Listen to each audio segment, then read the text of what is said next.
네, 두 기자와 함께합니다. 시사인의 김은지 기자 모셨고요. 어서 오세요. 네, 안녕하세요. 오마이뉴스의 곽우신 기자 모셨습니다. 어서 오세요. 네, 안녕하세요. 네, 자, 두 분에게 기회를 드리겠습니다. 조금 전에 시간이 너무 짧아갖고 이용주 뉴스캐스터가 문제를 내고 갔어요. 9 빼기 3 나누기 3분의 1 더하기 1은 답이 1이래요. 1. 네. 왜 1입니까 이게? 일단 3 나누기 3분의 1을 먼저 계산을 해야 되는데 그럼 3 곱하기 3인 거잖아요. 나누기 3분의 1이니까. 잠깐만요. 3 나누기 3분의 1은 3 곱하기 3인가요? 네, 그렇죠. 그럼 9니까 9 빼기 9 더하기 1은 1이죠. 이 정적 어떻게 하실 건가요? 자, 김은지 기자 답 좀 줘보세요. 아, 저는 곽우신 기자의 의견을 전적으로 존중합니다. 저는 기회주의적인 태도로 지금. 어? 뭐야 지금 수능 몇 등급 받았어요 수학? 아니 세 번 도전 끝에 1등급을 받아서 간신히 대학을 갔습니다. 저는 수학이 항상 2등급이 나서 삼수했거든요. 수학 1등급이었어요? 아니 어쨌든 뭐 하려다 보니까 네. 같이 얘기 섞을 사람이 아니구만 지금 보니까. 아무 상관없는데 그 이후로 저는 모든 수학과 연을 다 끊고 다 지워버렸습니다. 그러니까 사실 전자 계산기인데 수학이 그렇게 필요한가 싶은 생각이 이렇게 욕먹지 그지? 네, 그래도 중요하죠. 논리적인 사고를 하기 그러니까 위해서. 제가 제일 이해가 안 되는 게 뭐예요. 원래 네. 수학은 제가 되게 논리거든요. 그러니까 제가 수학을 잘해야 돼. 근데 왜 못하냐고. 이건 저한테 문제가 있는 게 아니라 수학 교육에 문제가 있는 거다. 제가 내린 결론은 맞습니다. 대한민국에 너무나 많은 이 수학 포기자를 양산하고 있는 공교육 제도를 근본적으로 동의하죠? 저 수학 때문에 삼수했다니까요. 진짜 수학이 너무 싫어가지고 진짜. 네, 알겠습니다. 네, 1이랍니다. 아무튼 넘어가겠습니다. 그렇구나. 3 나누기 3분의 1이 3 곱하기 3하고 같구나. 맞다. 야, 똑똑하네. 역시 복습을 자꾸 해야지 또 늘 수 있다. 예, 그렇죠. 자, 정치 얘기로 넘어가겠습니다. 요즘 그 정치하면 이 두 사람 빼면 얘기가 안 되니까 이 두 사람 얘기 한번 좀 집중을 해봅시다. 한동훈과 이준석 얘기를 해야 되는데 네. 먼저 한동훈 장관 지난주에 대구 찍었고요. 이번 주에 대전, 울산 간다는 거 아니겠습니까? 법무부 일정 정책 때문이라고 하는데 맞나요? 정책 때문은 우선적으로 맞긴 하죠. 왜냐하면 가서 정책 논의를 하고 있는 건 사실이니까요. 네. 하지만 정책 논의만으로 정말 갔느냐라고 했을 경우에는 네. 그 물음표가 지켜지는 부분들이 많은데요. 우리가 잘 알고 있듯이 이제 대구에 가서 많은 사람들이 몰렸고 심지어 이제 KTX 기차표를 3시간 이후로 바꿀 정도로 많은 인원이 모였다라는 걸 사실 굉장히 대대적으로 보도하고 있지 않습니까? 네. 이런 것들은 당연하게 내년 총선과 연계되는 행보라고 볼 수밖에 없는 지점이 있는 것이죠. 그냥 이거 거두절미하고 이제 총선 출마로 딱 결심했다 이렇게 보세요. 두 분은 어떻게 보세요? 근데 저는 약간 이제 한동훈 장관의 그러니까 정치 행보는 사실은 이미 명확한 거고 어떤 식으로든 이제 장관직에서 나중에 내려온 다음에 정치 일선에 뛰어들 텐데 그 전장이 총선이 될 것인가? 이거는 아직 좀 열려 있다고 생각을 합니다. 그게 무슨 얘기예요? 그러니까 이제 나중에 예를 들면은 이제 타이밍 정치는 하는데 네. 지금 타이밍이 아니라 늦출 수도 있다. 네, 총선이 아니라 그 다음 스텝을 노릴 수도 있다. 물론 총선 등판도 가능하지만 그래서 그럼 그 판가름이 뭐가 될까? 그러니까 저가 이제 약간의 이제 취재를 곁들인 거에 해석을 덧붙이자면 이준석 신당과 연계가 되어 있다는 추측이 가능합니다. 그러니까 이준석 신당이 가시화되고 실제로 창당을 하게 되면 네. 그러면 한동훈 장관이 총선에 등판할 가능성이 훨씬 높아지고 만약에 이준석 신당이 없던 일이 되고 이준석 전 대표가 국민의힘에 잔류하는 쪽으로 결정된다면 한동훈 총선 등판은 좀 늦춰질 수 있다. 총선이 아니라 그 이후 스텝으로 갈 수도 있다. 근데 공직 사퇴 시한이라는 게 있잖아요. 그렇죠. 근데 보면은 이제 만약에 1월 10일인가? 그죠. 그때까지는 해야죠. 선거일 90일 전까지니까. 네. 대략 1월 10일. 근데 딱 지금 보게 되면요. TV조선 어제 보도 나온 걸 보니까 이번 12월 개각에서 한동훈 장관 빠졌다 이런 식으로 보도가 나오더라고요. 물론 12월에 안 하고 1월에 나올 수도 있겠죠. 그런데 공교롭게도 이준석 전 대표도 시점으로 잡은 게 12월 27일입니다. 예. 12월 말인 거죠. 그러니까 12월 달까지 봐서 일단 먼저 이미 나갈 확정된 사람들은 12월에 미리 내려와서 준비를 하는 거고 한동훈 장관 카드는 어떻게 쓸까? 이준석 신당이 가시화되고 국민의힘이 조금 더 좀 새로운 뉴페이스가 필요하다. 분위기 쇄신이 필요하다 하게 되면 한동훈 카드를 쓸 것이고 만약에 이준석 신당이 안 된다고 하면 이 카드는 아껴둘 수도 있다. 조금 나중에 쓰려고 할다. 김문지 기자는 어떻게 보세요? 네, 저도 이제 총선에 한 발 더 다가갔다라고 보고요. 상황 자체가 이제 안 할 수 없게 되어 버리지 않았나라는 생각이 드는데 이제 무엇보다도 지금 이 상황 자체가 한동훈 장관 그리고 뿐만 아니라 용산과 이제 여당에게 나쁘지 않은 그림이다라고 하는 걸 알 수가 있는데요. 네. 그러니까 제가 아침에 이제 네이버 데이터 랩이라고 해서 검색량 비교하는 곳에 들어가서 좀 체크를 해봤거든요. 그랬더니 이제 지난 강서구청장 선거부터 오늘까지 사실 거의 뉴스를 압도했던 것은 이준석 전 대표였습니다. 네. 거의 뭐 이 선거를 누가 치렀냐라는 생각이 들 정도로 그 이후에 이 뉴스 압도적인 부분들을 차지한 게 이준석 전 대표였는데요. 네. 아마 곧 표를 띄워주실 것 같은데 11월 14일부터 압도적으로 지금 한동훈 장관이 치고 나가고 있습니다. 그러니까 뉴스의 흐름을 바꾼다라고 하는 측면에서 지금 굉장히 여권으로서는 나쁘지 않은 카드다라고 하는 것을 충분히 좀 알 수가 있는 지점이 있고요. 이제 그리고는 이제 열어두고 있는 거겠지만 결국 상황이 총선 출마로 이끌어가고 있다라는 생각은 듭니다. 그러니까 어디로 나갈 것이냐 정도만 남아 있는 것이죠. 총선 출마는 기정사실이다. 예, 본인이 원치 않더라도 지금 결국 호랑이 등에 타게 되는 상황까지도 갈 수 있는 것이거든요. 그리고 이제 그러면 이제 그 곽우신 기자는 정치 진출은 기정사실인데 총선에 출마할지 한 타임을 또 놓을지는 좀 봐야 된다. 이런 이야기고 그런 거죠? 네, 그렇습니다. 그러면 일단 총선 출마로 그냥 일단 그 가정을 하고 한번 좀 얘기를 해보죠. 자, 그러면 파괴력. 조금 전에 저희가 그 유상범 의원하고 인터뷰를 했는데 유상범 의원은 뭐 수도권 본부장 정도를 이제 이야기를 해서 이렇게 역할을 하려면 지역구에 매일 수는 없는 거 아니냐. 이런 취지의 발언을 했어요. 그 얘기는 결국은 이제 비례로 일단 찍고 그러니까 뭐 수도권의 간판으로 뛰려고 하는 거 아니냐. 이 전략인 것 같은데 어떻게 평가하세요? 그러니까 이제 그 많이들 이렇게 선거 때마다 저도 말씀을 드렸고 여러 번 이야기가 나오는 게 좀 편한 지역구를 가거나 아니면 비례대표로 가서 본인의 어떤 한 군데에 얽매이는 것이 아니라 여러 지역구를 두면서 선거 운동을 해서 선거 전체를 좀 견인하겠다. 이게 이제 좀 노리는 효과인 거잖아요. 근데 저희는 바로 요 전에 민주당이 이재명 대표와 개항으로 가면서 그런 전략을 썼는데 결과적으로 사실상 성공했다고 보기 어려운 거죠. 그러니까 이게 성공하려면 사실은 이재명 대표도 이제 본인의 이제 그 개인 기반으로 돌파하기 어려운 상황들이 있는 건데 한동훈 장관이 일단 검증도 안 된 상태에서 과연 그렇게 큰 역할을 맡길 정도의 개인기가 있는 사람이냐 이게 좀 불분명하다는 거죠. 그러니까 한동훈 장관은 뭐 이준석 대표의 말 맞다나 안 긁은 복권이기 때문에 이 사람이 이제 장관이 아니라 정치인으로서 국회의원 후보로서 뭐 얼마나 어떻게 할 수 있겠느냐라는 게 방점이 물음표가 찍혀 있고 그럼 여기 만약에 비례대표로 나와서 수도권을 많이 돈다고 하면 그게 정말 수도권 선거에 도움이 될까? 그러려면은 최소한 이제 한동훈 장관이 국민의힘이 기대하는 것처럼 중도층, 수도권, 청년 이런 쪽에서 표심을 가져오는 게 최소한 데이터로 증명이 돼야 되는데 아직까지는 이게 증명되지 못했다. 오히려 전통적인 보수 지지층에서 더 인기가 높은 편이다. 그러니까 약간 윤석열 대통령의 황태자 이미지가 있으니까요. 그러다 보면 이분이 등판한다고 수도권 사람들 한동훈 나왔으니까 그래도 국민의힘이 좀 달라지려나? 내가 좀 중도지만 그래도 국민의힘이 기회를 한 번 더 줘볼까? 이런 사람이 과연 몇이나 될까? 아직은 모른다는 거죠. 김은재 기자는 어떻게 보세요? 그러니까 여튼 여의도는 늘 신상을 좋아하는 곳입니다. 사실 여의도만이 아니라 어디든 그럴 텐데요. 사람의 본성적인 심성 중에 하나가 새로운 것에 호기심 가지는 게 있지 않겠습니까? 그런 차원에서 이제 한동훈 장관이 가지는 신상으로서 역할은 분명히 있는 것 같고요. 그러다 보니까 지금 수많은 또 이제 기대감과 뉴스 몰이를 하고 있는 건 사실인 것 같습니다.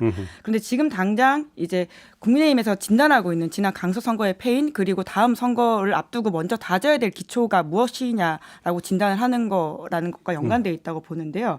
우선 보수표도 못 모았다라고 하는 것이 강서구청장 선거 패인의 기본적인 그렇죠. 요인인데요. 그렇죠. 그러려면 한동훈 장관이라는 얼굴이 필요하다라고 보는 건 분명히 있는 것 같습니다. 그러니까 한동훈 장관이 이제 차기 주자로서 보수에서 계속 1등하고 있는 것들이 꽤 이제 몇 달째 지속되고 있는 상황이거든요. 뿐만 아니라 이제 윤석열 대통령 국정수행평가에 긍정적이고 60대 이상한테는 굉장히 압도적인 지지를 받고 있는 모양새고 그리고 최근 이제 갤럽 조사를 보니까 서울에서도 사실 차기 주자 중에서는 1등을 했더라고요. 이재명 대표보다 앞섰습니다.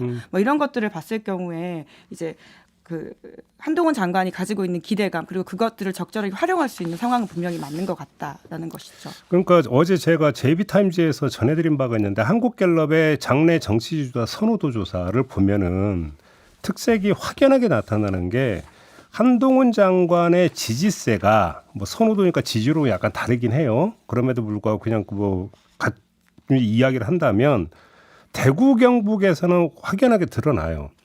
근데 서울 같은 경우는 이재명 대표보다 1%포인트 앞선 거고 다른 지역은 다 져요. 이재명 대표보다 다 지는 걸로 나오거든요. 이렇게 놓고 본다면 과연 한동훈 장관의 파괴력이 국민의힘에서 기대하는 만큼의 지금 파괴력을 갖고 있다고 볼 수 있느냐. 그런데 조금 전에 김은재 기자는 뭐 중도 확장력은 둘째치고 일단 보수층 결집이 일단 급선무니까 거기서 효과가 있을 거다. 지금 이 말씀이신 거잖아요. 네, 우선 급한 불을 끄는 데 있어서는 효과가 있을 수 있다라는 차원의 이야기고요. 끄고 나면 그 다음에는 이제 그런 다음부터는 이제 공동선대본부장 모델을 이제 지금 여당에서는 고민하고 있는 것으로 보이는데 한동훈 얼굴 하나만 내세우진 않을 거라는 것이죠. 그렇기 때문에 지금 원희룡 장관에 대해서도 이제 개항 출마 이야기가 나오고 있는 것이고 다양한 카드들을 다양하게 던져보는 식으로 인해 전술입니까? 예, 택을 짜고 있는 것으로 보이는데요. 택 오랜만에 듣는 거예요. 예, 택틱이라는 말의 약자인데 저거 80년대 용어인데요.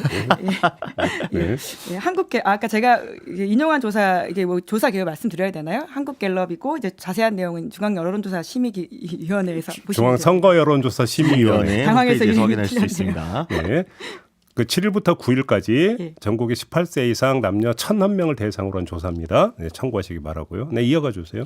그러니까 그 방금 말씀 주신 것처럼 지지층 결집에도 분명히 효과가 있을 거예요. 근데 국민의힘 내에서도 사실은 여권에서도 한동훈 카드가 이전만큼 엄청난 폭발력을 가질 거라는 기대는 많이 꺾인 상태인데 그렇다고 그럼 한동훈의 대안이 있느냐? 그게 또 없습니다. 그러니까 국민의힘이나 여권에서는 지금 쓸 수 있는 카드 자체가 마땅치 않다 보니까 한동훈이 거의 유일하게 그나마 상황을 반전시킬 수 있는 카드다. 근데 이 카드를 써야 할 곳은 많은데 구멍은 여기저기 났는데 지금 그 막을 수 있는 카드가 한 장밖에 없으니까 이거를 여기도 대봤다가 저기도 대봤다가 비례로 할까 아니면 좀 좋은 지역으로 줄까 아니면 뭐 사실은 한동훈 장관 관련해서 기사들 쭉 검색해서 하시면요 재밌는 게 한동훈 장관의 출마가 거론된다는 지역구가 굉장히 많습니다. 이 지역구만 모아도 거의 지금 교섭단체를 만들 수 있을 정도의 지역구들이 지금 거론이 되고 있어요. 예. 이게 너무 이상한 거예요. 그러니까 예를 들면 뭐 한동훈 장관이 손오공입니까? 그러니까 본인이 이제 분실해가지고 갈 수도 없는 상황인데, 그러니까 그만큼 여러 가지 기대가 혼재되어 있는 거죠. 개항을로 나가서 이재명과 붙어봐서 좀 빅매치를 만들어 보면 어떨까 이런 기대가 하나 있을 거고요. 뭐 용산은 워낙 상징성이 있으니까 용산 얘기도 있고, 정치 1번지니까 또 종로로 나가면 어떨까. 그다음에 서초을 이거 검사니까 아무래도 검찰청 있는 서초에서 나가는 게 상징성이 있다. 그다음에 지금 송파로 뭐 이사를 했니 뭐니 해가지고 이제 김웅 의원 지역구인 송파갑에 나갈 것이다. 태영호 의원이 불출마 아니 사실상 이제 다음 선거가 어려우니 강남갑을 또 이어갈 것이다. 지금 뭐 여기에 뭐 본관이 청주네, 뭐 천안에서 근무했네, 부산에서 뭘 하네. 뭐 지금 진짜 너무 많아요. 그러니까 그 말은 곧 여권이 지금 한동훈을 어떻게 쓸 줄을 모르는 거예요. 이거밖에 쓸 수 있는 재료가 없는데 이거를 지금 어떻게 써야 할지 모르다 보니까 결국 한동훈에 매달리고 여러 가지 그림을 짜맞추고 있다. 그러면 한동훈 장관 입장에서는 그 여러 가지 그림들 중에서 본인이 가장 마음에 드는 그림을 선택할 수 있다. 선택권이 한동훈 장관에게 있는 거고 그러면 한 장관은 이 총선에서 제시된 시나리오나 그림들이 마음에 들면 뭐 하나 고를 것이고 마음에 들지 않으면 안 나갈 수도 있다. 다만 이제 이건 좀 봐야죠. 그러니까 이제 그 지역별 말고 성향별 그러니까 무당층이나 중도층 에서 어떤 그 선호도를 보면은 한동훈 장관이 이재명 대표보다 많이 뒤쳐져요. 그런데 그 숫자가 예를 들어서 지금 무당파에서 선호도를 보면 이재명 9, 한동훈 2% 이렇게 나오는데 이 얘기는 무슨 이야기냐면 본격 등판을 이거는 지금 이 숫자는 고착된 숫자라고 보기가 힘들다라는 거예요. 숫자가 너무 지금 미미하기 때문에. 그렇기 때문에 만약에 등판을 정말로 한다? 그러면 그러니까 이 무당층 이런 데서 어떻게 반응할지는 아직 미지수라고 보는 게 사실은 더 맞다. 네, 이제 그렇기 때문에 사실 이제 이준석 전 대표의 그 표현 글자 않은 복권이라고 하는 게 굉장히 어떤 면에서 적절한 표현이라고 할 수 있는데요. 그러니까 한동훈 장관이 이제 처음 등장하면서 굉장히 신선함을 가지고 사람들한테 어떤 부분에서 기대감을 준 것이 있죠. 이제 그런데 이제 영장 기각 국면 이후부터 소위 말하는 그 유능함에 대한 그 평가가 이제 엇갈리기 시작했다라고 하는 것이 사실 굉장히 좀 부담스러운 지점이라고 볼 수 있고요. 그리고 뿐만 아니라 아까 가구신 기자도 지적해 주셨는데 결국은 윤석열 정부의 황태자로서의 이미지 그리고 아이콘 그리고 친윤의 핵심이라고 한다면 사실 내년 선거라고 하는 것이 윤석열 대통령의 심판론이 점점 더 커질수록 과연 이제 한동훈 장관의 그렇죠. 정치적 그 가치와 가능성에 대해서는 얼마나 이제 증명할 수 있을까가 의문이 올라가는 것이죠. 그렇죠. 근데 그나저나 아무튼 비례로 갈 가능성이 높다고 보세요? 지역구로 나올 가능성이 높다고 보세요? 얘기가 아까 뭐 지금 곽우신 기자는 뭐 거론되는 지역만 해도 원내대표 구성은 원내 교섭단체 구성한다고요?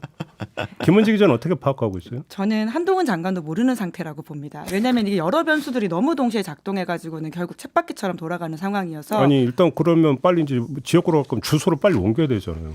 얼마 안 남았잖아요. 여유가 좀 아직 있는 것으로 알고 있고요. 뿐만 아니라 결국 이 문제는 이준석 신당 이슈와도 맞물려져 있고 윤석열 대통령이 지지세를 얼마나 회복할 수 있느냐도 다 연말 계획과 맞물려 있기 때문에 그렇죠. 아직은 열려 있다라고 봐야 될 것 같습니다. 아직은 모른다지 그러니까. 근데 저는 본인도 모른다. 험지 출마는 안 할 가능성이 좀 높다고 생각을 합니다. 왜요?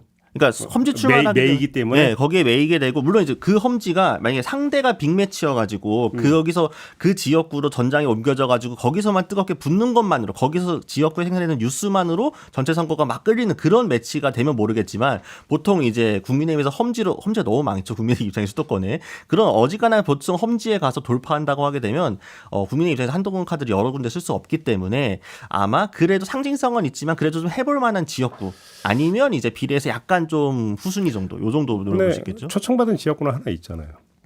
하태경 의원이 마포올 이야기 나오니까 마포올에 지금 현역 의원이 정청래 의원께서 뭐 그 끝 가고 되겠냐. 한동훈 정도는 와야지. 이런 적이 있지 않나요? 초청장 받으니까 거기 가면 어떨까? 근데 마포에서 여론조사 결과 뭐 제가 직접 뭐 구체적으로 인용할 수는 없지만 아무튼 썩 좋지 않았던 것으로 기억을 하는데 알겠습니다. 그 매치가 되면 오히려 정청래 의원이 좋아하겠죠. 본인의 급이 훨씬 더 커지니까. 아, 그런가요? 네, 그렇죠. 정청래 의원 환영하고 있을 겁니다. 제발 와라. 그러니까 붙어보겠다. 보통 차기급으로 바로 올라가요. 아, 그렇죠. 본인이 또 이게 한 스텝 하기에 적절한 상대라고 생각할 알겠습니다. 수 있겠죠.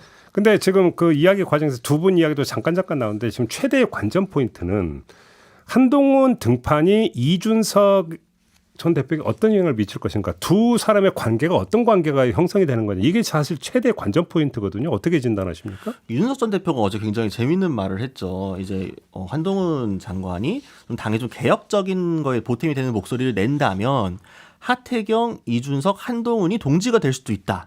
이렇게 이야기를 했거든요. 그러니까 이게 뭐냐면은 사실 뭐 한동훈 장관이 그런 생각을 하고 있을지는 않겠지만 이준석 전 대표의 입장에서 약간 미끼를 던진 거죠. 그래서 이 미끼를 물지 말지는 모르지만 이제 보통 우리말 이제 인터넷 용어로 표현하면 이제 가불기라고 하죠. 가드 불능 기술인데. 뭐야 또 뭔 말이에요 또? 왜 이렇게 말을 많이 전해? 젊은 용어 좀 알아두세요. 약간 가불기에 지금 롤드컵을 걸렸다. 지금 한국에서 이렇게 하고 지금 뭐 페이커가 어제 다뤘어요 저희가. 네. 오도가도 못한다. 그러니까 댓글 보니까 예. 시선 집중 이런 것도 다르냐? 왜 반응이 이렇게 나오지 근데? 왜 저희는 다루면 안 돼요? 다루면 좋죠. 또 우리 종배 쌤의 또 이 뭔가 젊은 감각을 또 선보일 수 근데 있으니까. 잠깐 조금만 뭐라고요? 뭐? 가불기. 예. 가드 불능 기술. 가드가 불가능한 기술의 줄임말입니다. 그러니까 한동훈 장관 입장에서는 이준석 전 대표의 이 제안을 당연히 받을 수도 없고 그렇다고 받지 않기에도 한계가 명확한 게 뭐냐면요. 아까 방금 잘 얘기해 주신 것처럼 계속 얘기했던 게 한동훈 장관이 여기서 뭔가 플러스 알파를 만들어내려면 지금 중도층에게 소구될 만한 좀 정권에 좀 비판적이고 그러니까 이 여권 안에 있지만 그래도 여권의 쓴소리도 하면서 윤 대통령이 조금 더 잘할 수 있는 데 도움이 되는 그런 역할을 하는 사람으로서를 기대해야만 중도층이 그래도 여권을 좀 바라보고 한동훈을 보면서 국민의힘에 표를 줄 텐데 지금까지 한동훈 장관이 걸어온 길은 아주 충직하고 충실하게 윤석열 정권의 법무부 장관으로서만 기능을 해왔다는 거죠. 한마디로 윤석열 정권의 칼잡이였다는 거 아닙니까? 칼을 언제 뽑았는지 모르지 않든 조선 제일검이라고 자꾸 보수지에서 치켜 세워주니까. 근데 그 조선 제일검으로서의 보수 진영에서의 검객으로는 중도층한테 저리 소구할 수가 없다라는 거죠. 그럼 그 중도층 소구력을 본인이 좀 하려고 하면은 좀 뭔가 이 정권의 나를 좀 그래도 좀 세워보는 메시지를 내봐야 될 텐데 최소한 최근 요 몇 달 사이 동안 오히려 굉장히 좀 보수에 어필하는 대구에 가서 행보를 한다라든가 굉장히 좀 지지층 결집적에만 능력을 보여줬고 중도 확장 쪽은 보여주지 못했다. 그래서 또 뭐 국회에서 예전에는 뭐 예를 들면 뭐 박범계 의원이나 김의겸 의원이나 뭐 이수진 의원하고 많이 논쟁을 하면서는 카타르시스가 나오는 사람 분명히 있었을 거예요. 그런데 그런 거에 대한 시효는 이미 만료가 됐고 오히려 한동훈 장관이 최근 보여주는 모습은 왜 이렇게 좀 저런 식으로 비아냥거리지? 왜 저런 식으로 반응하지? 오히려 막 이탄희 의원한테 두들겨 맞기도 하고 이탄희 의원이 약간 한동훈 장관 담당 일진처럼 여겨지는 게 있으니까요. 잘 패니까. 왜 이렇게 표현이 이렇게 무서워요 지금 뭐 두들겨 맞긴 그래? 뭘 두들겨 맞아. 뭐 약간 이렇게 실제로 논쟁하다 보면은 그러니까 예전에는 한동훈 장관이 일방적으로 논박을 당했다. 네, 얼마나 민주당은- 고상하고 좋아요 표현이. 유튜브니까 조금 편하게 그런 거에서 이제 많이 시효가 떨어졌고 네. 그래서 팩트도 인정하지 않고 막 권인수 구원하고 막 아웅다웅하는 모습들을 보게 되면은 한동훈 장관이 지금까지 지향해온 바가 명확한 거죠. 그럼 여기에 갇혀 있으면 결국에는 효과가 더 떨어질 수밖에 없다. 네, 이렇게 봅니다. 김은지 기자는 어떻게 보세요? 두 사람의 관계를. 네. 한동훈 장관이 대구를 처음 갔다라고 하는 것을 굉장히 눈여겨봐야 되는 지점이 있다라고 생각하는데요. 그러니까 윤석열 대통령이 이제 해외 순방을 여러 차례 나가기 전에도 대구 가서 박근혜 전 대통령을 만났었거든요. 그러니까 흔들리는 대구를 우선 묶어놓는다라고 하는 것이 이준석 전 대표에 대해서 흔들리는 민심, 대구를 먼저 붙잡아 놓는 게 아주 중요하다라고 생각하는 것이죠. 네. 그 지점에서 지금 여튼 이준석 전 대표로 흔들리고 있는 일정 부분들을 약간은 묶은 건 있는 것 같다. 물론 뭐 그 추세는 자세한 내용들을 봐야 되겠지만요. 네. 거기서부터 효과를 발휘해서 어디까지 뻗쳐나갈 수 있느냐 문제인데 사실 아직 정치인 한동훈으로서의 역할과 기능을 우리가 제대로 보지 못했기 때문에 이건 정말 긁지 않은 복권이라는 말이 딱 적당하지 않나라는 생각이 들긴 합니다. 그러니까 이준석이 공략해서 국민의힘에 가져올 수 있는 표와 한동훈이 공략해서 가져올 수 있는 표의 종류가 다르기 때문에 네. 대체자라고 보기는 어렵고 네. 다만 국민의힘은 최소한 이준석이 몇 주 동안 쏠려 있었던 뉴스의 주목도를 조금 한동훈으로 가져오는 요 정도에만 효과를 좀 거뒀다. 아직까지는 이렇게 보는 게 맞을 것 같습니다. 근데 만약에 이거 너무 앞서가는 얘기인데 한동훈 장관이 등판을 했어. 근데 총선에서 만약에 국민의힘이 져. 그럼 한동훈 장관은 정책 수명이 끝납니까? 어떻게 됩니까? 본인은 배지를 달겠죠. 그래도 여지는 있다고. 네, 그러니까 물론 이제 뭐 정치는 기nik 생물이고 뭐 앞으로 어떻게 정치를 할지 모르겠지만 어쨌든 이 장관에서 국회의원을 변신하는 퍼스트 임팩트를 보여주지 못했기 때문에 네. 향후의 루트가 상당히 어려워지긴 하겠죠. 네. n분의 1이 돼버립니까? 예, 하지만 이제 공동선대본부장이라고 하는 공동 책임을 지는 모습이라면 사실 이제 원내 입성 이후에 어떤 식으로 당에서 당직을 하거나 자기 이후의 모습들을 보여줄지에 따라서 또 달라질 수 있겠죠. 말씀처럼 시간은 아직 좀 있거든요. 하나만 더.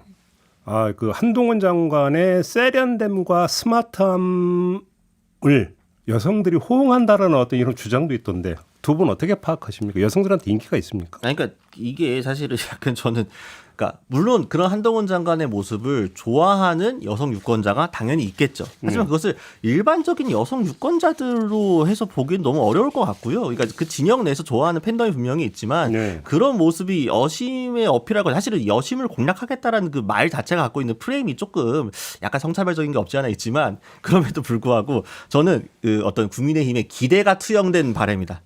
한동훈 장관을 해주기 아까 바란다. 저 네. 인용했던 한국갤럽 조사를 보면 한동훈 장관의 선호도 남성 여성 똑같이 13% 나오더라고요. 네, 그렇죠. 아마 이제 성별 곱하기 그다음에 연령을 봐야 되지 조금 더 자세히 알 수 있을 것 같긴 한데요. 그러니까 지금 요렇게 보면 비슷한데 아마 조금 더 이제 나이가 많으신 여성분들이 상대적으로 국민의힘 지지세가 좀 강한 편이거든요. 네. 그러니까 실제로 국민의힘 지지세가 강한 고연령층에서 한동훈 장관이 소구력이 있다라고 한다면 그게 좀 분야로 나눠서 볼 필요가 있을 것 같고요. 네. 적어도 지금 말씀하신 것처럼 한국갤럽에 나온 내용으로는 그러니까 특별하게 누가 더 그렇다라고 보기는 그렇죠. 어려운 것 같습니다. 그렇죠. 정확히는 연령층이 높으신 분이라고 하는 게 좀 타겟층이 맞지 않나. 그렇게 놓고 본다면 사실은 독자 영역을 구축을 못했다라고 하는 또 하나 이해가 예를 들어서 이준석 전 대표 같은 경우는 젊은 남성층이라고 하는 특화된 지층이 있잖아요. 그런데 한동훈 장관의 지금 뭐 선호도 조사를 갖고 보면 지지층은 사실은 윤석열 대통령 지지층과 거의 똑같아 버리는 그냥 그걸 그대로 물려받은 내지 공유하고 있는 그 이상 그 이하도 아닌 것.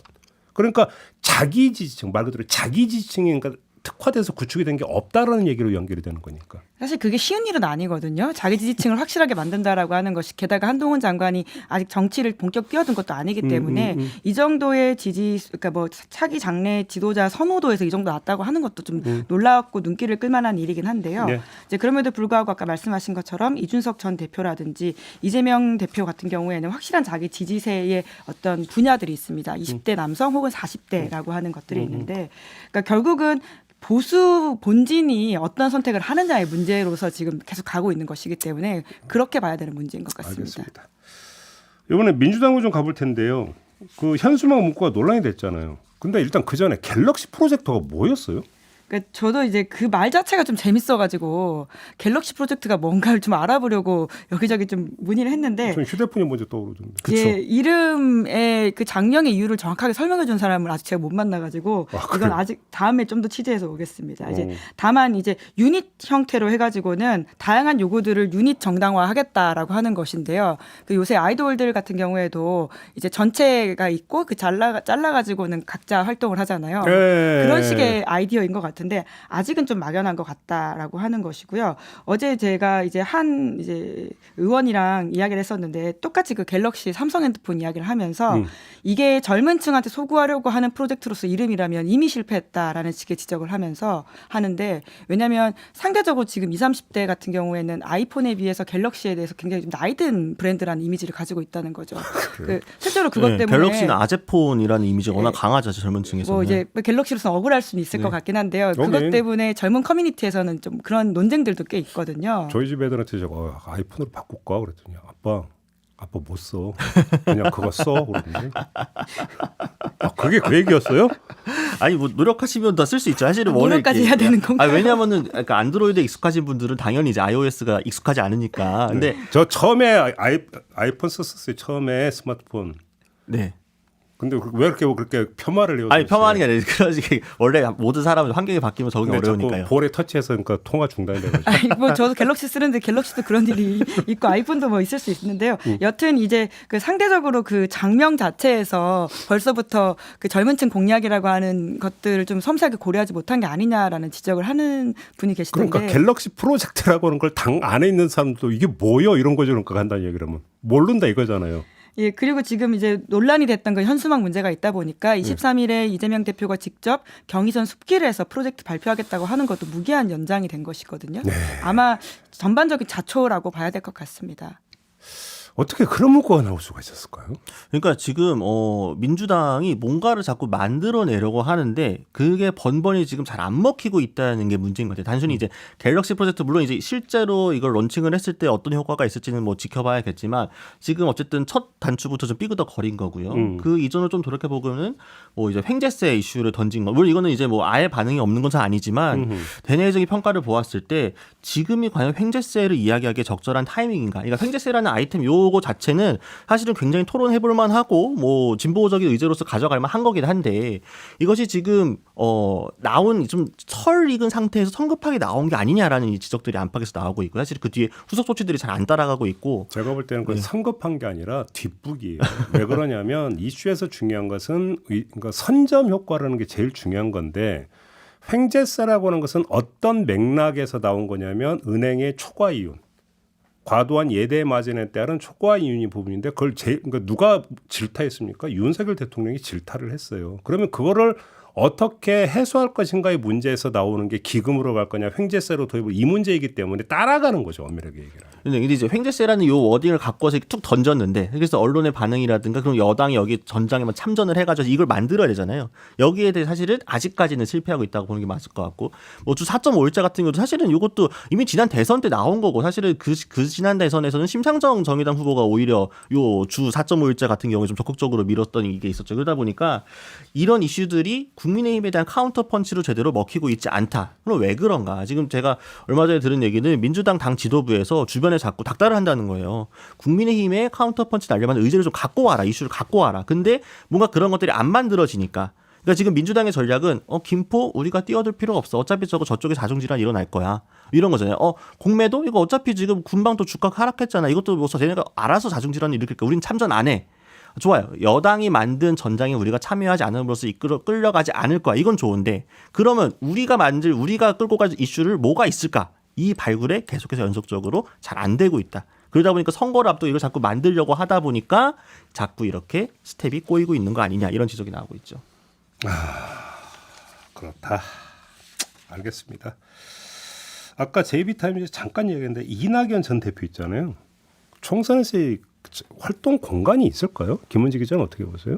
제가 어제 직접 통화했었습니다. 예. 이낙연 그 총리 관련해 가지고는 보도들이 좀 나왔잖아요. 네. 문화일보에서 네. 사실 좀 굉장히 센 말인데 전우들 시체 위해서 응원가 못 부른다라고 하는 전원이 있었다고 하길래 전화해서 직접 그런 이야기 했냐라고 물어봤고 이제 해석을 좀 여쭤봤더니 그게 해석이 필요한 말이냐 말 그대로다라고 이야기를 하더라고요. 하긴 했다. 네, 그 말 자체가 이제 본인이 그 말을 했다라는 걸 인정하는 것이고요. 그렇죠. 이제 뿐만 아니라 이제 한겨레 신문과도 이제 지난 주말에 인터뷰했고 이제 그 자리에서 이재명 대표의 리더십에 관련된 여러 가지 지적들을 했습니다.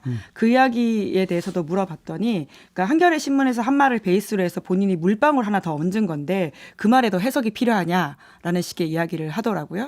이제 그러다 보니까 본격적으로 자기가 발언을 하고 이야기를 더 이제 할 것이다라고 하는 것을 좀 이해할 수 있을 것 같고요. 일단 존재감이 없으니까 일단 노출도부터 올려야 되는 거 맞죠? 네, 그리고 이제 공간이라고 한다면 사실 이제 그런 부분에 있어서는 이제 소위 말하는 친낙계 인사들이 고민을 하고 있는 건 사실인데, 네, 다음 주에도 이제 일정들이 있어서 계속 공개 뭐 강연은 아니라고 하고요. 본인 말로는 인사말이라고 하던데 네. 계속 뭐 메시지를 낼 가능성은 있어 보입니다. 알겠습니다. 마무리해야 되는데 그냥 보내드리기 섭섭해서 돌발 질문 하나 드리고 마무리하겠습니다. 오시다가 아마 뉴스 보셨을 것 같은데 최강욱 전 의원의 암컷 발언 보셨습니까? 네, 맞습니다. 어떻게 평가하십니까? 부적절한 발언이죠. 이게 사람들이 자꾸 비슷한 사람들끼리 모여 있으면은 좀 너무 나가는 경향이 있어요. 그러니까 되게 편하게 생각하고 그냥 이런 말 해도 되겠지. 그럼 즉각적인 뭐 현장의 호응이나 이런 게 있을 테니까요. 근데 최소한 공당에 몸담았고 앞으로도 정치를 하실 분이라고 한다면 굉장히 부적절하죠. 네, 그런 말 하시면 안 되죠. 알겠습니다. 자, 정치 두드림 오늘 이렇게 마무리하도록 하겠습니다. 두 분 말씀 잘 들었습니다. 감사합니다. 감사합니다. 네, 저도 함께 물러가겠습니다. 고맙습니다.